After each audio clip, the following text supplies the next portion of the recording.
Hey guys, my name is Sharon and I'm a singer-songwriter and starting producer. Alright, so in this video I'm going to share with you, this time I'm producing a song for other artists than myself, and her name is Kim Guthrie. Kim, if you're watching this video and I mispronounced your name, your family name, I'm sorry. I'm not American, so I might make some mistakes. I was very excited to do my first production for other than myself. Kim has a very, very delicate, romantic, smooth voice, and Kim has a very, very romantic music, and she has a very soothing and very delicate voice. So I wanted to make sure that the instruments that I choose are gonna complement not only her personality but also her voice. My challenges were that I wanted to bring something very mellow, and how can I make it more romantic? To me, it was my state of mind, because I believe that Kim's voice and her songs and the content of her songs are very romantic. Kim also wanted to have the vibe of good rhythm, good beat, and so I did as she asked. I thought to myself, when you produce a song, it's very, very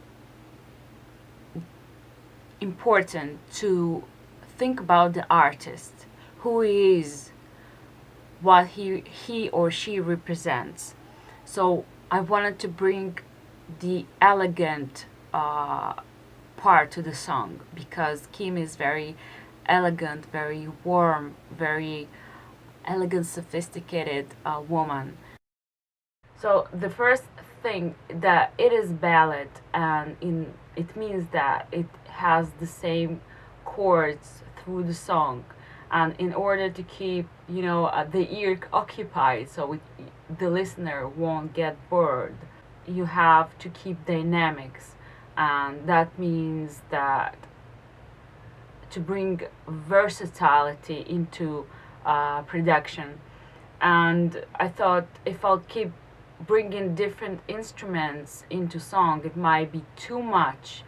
So what I did is that I kept dynamic by using different notes in the same key with piano. So to me, this is basically the main instrument that kept the dynamic going. And the second challenge was that I decided this time to use new strings, which are by Dean Markley, the vintage bronze ones, and I really, really liked the sound. It sounds very mellow and very musical and really different from the regular strings.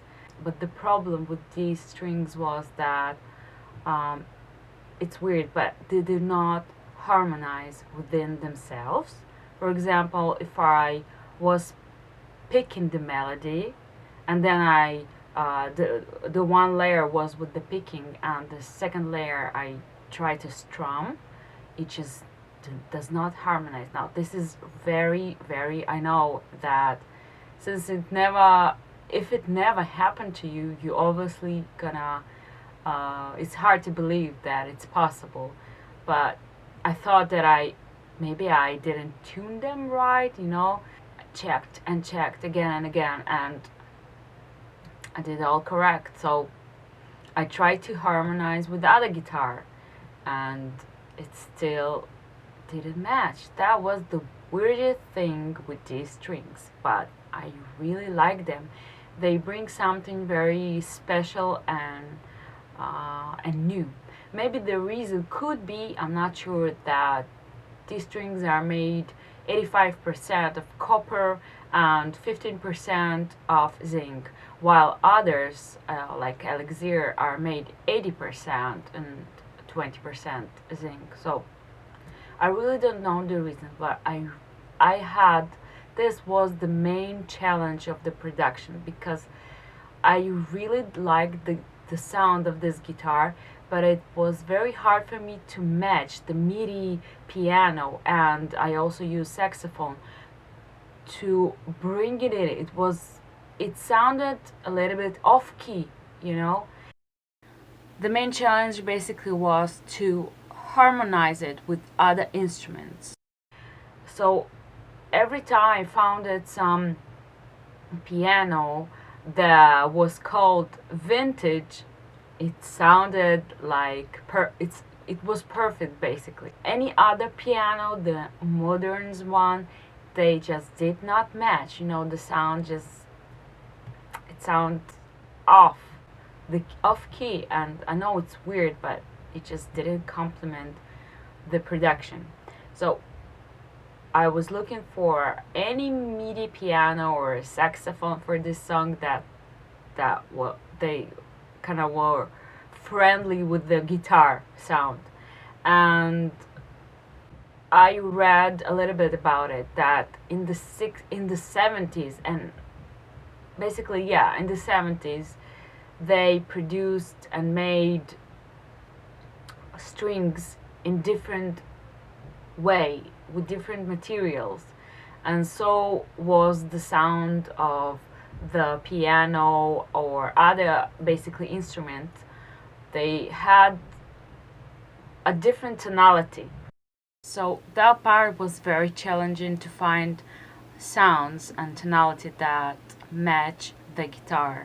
If you check the funk instrumentation back then, it was different tonality, and so I was looking for this kind of sound because it did complement with each other. I'm not sure if the combination of the chords of the song who made it different, or just the strings, but I believe the strings are the key to this enigma. And another thing is that another thing I forgot about my another thing. Really, I forgot about my another thing. And I think this song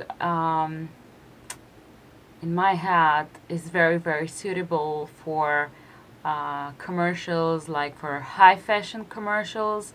And when I was mixing and mastering the song, I was watching different commercials like Chanel or Prada, and it helped me to build the mix and mastering. And if anything was bothering me, the atmosphere that I was getting from the visual part, I was fixing it out and making it sound exactly like the visual part is, you know, giving it away. So I thought that it's a great idea while you produce and mix and master your song, and it reminds you of sort of visual. It helps you to build a better mix and mastering. I'm gonna show you what I mean that it's suitable for high fashion commercials, but you know, maybe it's my imagination, but maybe I'm dreaming too much. But anyway, I think it's very suitable, and I'm gonna show it to you.